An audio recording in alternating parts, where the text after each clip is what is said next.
Why are you doing this? Because I see at long last what's wrong with the world.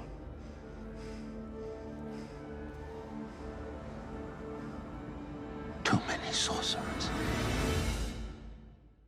칼 모르도, 영화 닥터 스트레인지에 나오는 캐릭터입니다.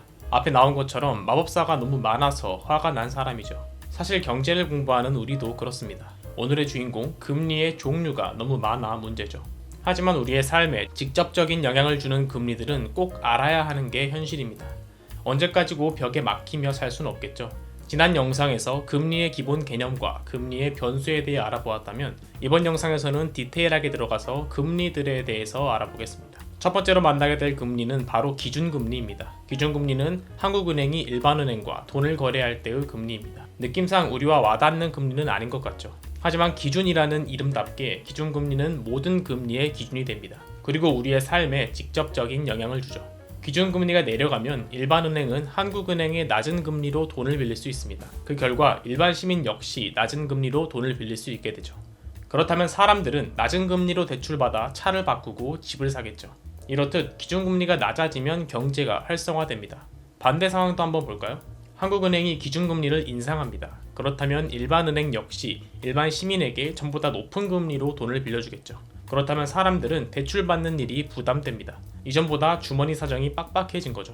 사람들이 주머니를 닫기 시작하면 경제는 브레이크가 걸립니다. 이렇듯 기준금리는 경제라는 불씨에 부채질을 할 수도 찬물을 뿌릴 수도 있는 존재입니다. 어디서나 기준은 중요한 존재니까요. 다음은 여신금리와 수신금리입니다. 여신, 신용을 준다. 수신, 신용을 받는다. 한자에서 보듯 반대되는 단어입니다.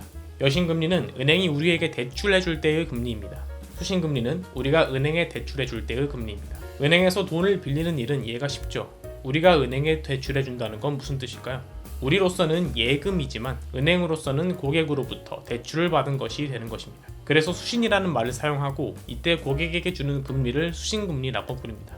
이제 가산금리입니다. 가산금리는 고객의 신용점수 및 소득 등을 고려해 은행이 결정하는 금리입니다. 돈을 잘 갚는 사람은 이자를 좀 깎아주고 돈을 잘 안 갚는 사람은 이자를 남들보다 좀 더 많이 받습니다. 그리고 평소 자동이체도 하고 카드 사용도 하고 있다면 이자를 한 번 더 깎아줍니다. 하지만 다른 은행에서 주로 거래한다면 이쁘게 봐줄 수 없겠죠.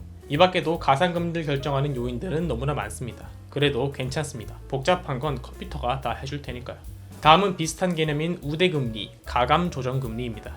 은행에서 정한 금리를 기준으로 추가로 금리를 더하거나 빼서 조정할 수 있는 금리죠. 간단하게 말하면 VIP 서비스 같은 개념이라 생각하면 될 것 같습니다. 은행으로서는 부자가 우리 은행에서 계속 거래할 수 있도록 혜택을 제공해야겠죠. 그렇기에 만들어진 것이 특별히 잘 대우해주는 금리, 우대금리입니다. 이제 대출금리에 대해 알아볼까요? 흔히 고정금리, 변동금리, 혼합금리 이렇게 세 가지를 말합니다. 굉장히 직관적인 이름으로 이해하기 쉬울 겁니다. 고정금리는 대출 실행 시 결정된 금리가 대출 만기까지 동일하게 유지되는 금리입니다. 처음에 정한 그대로 끝까지 가는 거죠. 변동금리는 일정 주기마다 금리가 변동되는 것입니다. 혼합금리는 앞에 두 가지가 합쳐진 개념인데 통상적으로 일정 기간 동안 고정금리가 적용되고 이후 변동금리로 바뀌는 개념입니다. 기준금리가 오르는 상황이라면 고정금리가 유리하겠지만 내리고 있는 상황에는 변동금리가 좋겠죠. 이자가 균일하기에 계획을 짜는 데는 고정금리가 유리하는 등 각자 나름의 장단점이 있겠죠. 상황에 따라 좋은 선택을 해야 할 것입니다. 방금까지는 비교적 피부에 맞닿는 금리들이었다면 조금 멀어져 볼까요? 이번엔 CD금리입니다. CD는 양도성 예금 증서입니다. 말은 어려워 보이지만 은행이 쓰는 차용증을 CD라 한다고 생각하면 됩니다. CD는 경제 상황을 보여주는 지표로 활용되는데요.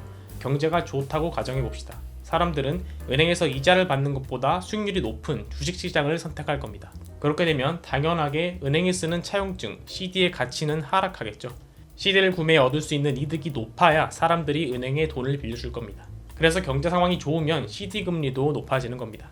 반대로 경제가 침체하고 있다고 생각해 봅시다. 사람들은 이제 위험한 투자를 하기 두렵습니다. 안정적인 은행을 찾겠죠. 찾는 사람이 많아져 CD의 가치가 올랐습니다. CD를 구매해 얻을 수 있는 이득이 낮아도 사람들이 은행에 돈을 빌려주는 상황이 된 거죠. 그래서 경제 상황이 안 좋으면 CD 금리도 낮아지는 겁니다. 다음으로 코리보 금리입니다. 원래는 리보 금리라는 녀석인데요. 리보 금리는 영국 런던에 있는 은행들끼리 돈을 빌릴 때의 금리입니다. 거기에 코리아를 붙인 금리가 바로 코리보 금리입니다. K리보 금리라고나 할까요? 즉 우리나라 은행끼리 단기로 돈을 빌릴 때의 금리입니다. 코리보 금리는 은행이 돈을 빌려줄 때 기준으로 삼는 것 중 하나입니다. R이라는 사람이 J에게 10,000원을 빌려준다고 생각해봅시다. 그런데 R 역시 돈이 없어서 K에게 빌린다고 생각해보죠. K는 돈을 빌려주는 대신 1,000원을 얹어서 주라고 합니다. R은 수용하죠. 이제 R이 J에게 돈을 빌려줍니다. 이때 R이 손해를 안 보려면 어떻게 해야 할까요? 적어도 J에게서 1,000원을 얹어서 받아야겠죠. 하지만 R은 K에게 돈을 빌리러 간 수고비도 생각이 납니다. 그래서 J에게 1,500원을 얹어서 주라고 합니다. 500원 정도는 받아야겠다고 생각했나 보죠. R이 J에게 돈을 빌려줄 때를 생각해 봅시다. R이 정한 이자에는 K가 제시한 이자가 큰 영향을 주었습니다. 이러한 상황에서 은행들끼리의 금리인 코리보 금리 역시 우리의 삶에 영향을 주고 있다고 볼 수 있죠. 드디어 마지막입니다. 모두가 이해할 수 있는 금리로 대출을 해주어야 모두가 만족하겠죠. 그래서 등장한 것이 바로 코픽스 금리입니다. 코픽스 금리는 은행연합회에서 시중 8개 은행으로부터 자료를 받아서 계산한 결과입니다. 정기예금, 적금, 채권, 양도성 예금 증서 등등 금리를 평균 낸 결과입니다. 그냥 평균이 아니라 비율을 고려해서 가중 평균을 낸 것이죠. 오늘은 금리에 대해 알아봤습니다. 세상에는 이렇게 수많은 금리가 있죠. 모든 금리를 다룰 수는 없는 노릇이기에 나름대로 고르고 골라서 설명해 보았습니다. 금리는 우리 삶에 밀접하게 닿아 있는 존재입니다. 빚지는 걸 좋아하는 사람은 없겠지만 대출할 수 있는 것도 일종의 능력이라고 볼 수 있죠. 어쩌면 그 힘은 금리에 대해 아는 것에서 출발할지도 모르겠습니다. 금리 이외에도 경제 관련 용어는 너무나도 많습니다. 그래서 하나씩 배워가는 게 너무 한참 걸리는 길처럼 보일 수도 있습니다. 그러나 이렇게 쌓은 경제 관련 지식이 모여서 나의 경제적 자유를 만들어줄지도 모릅니다. 금융문맹 탈출을 위해 노력합시다. 경제적 자유를 위해 노력합시다. 경제 캠퍼스가 함께하겠습니다.